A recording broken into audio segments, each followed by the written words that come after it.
It's a sambar deer.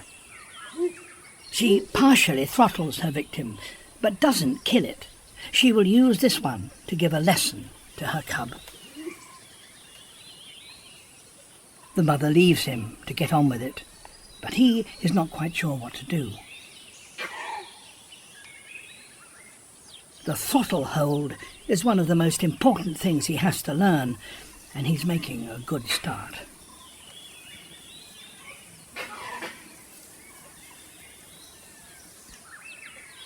Giving half-killed prey to a cub like this seems heartbreakingly cruel, but learning to deal with live prey is a vital step on the path to becoming an independent hunter.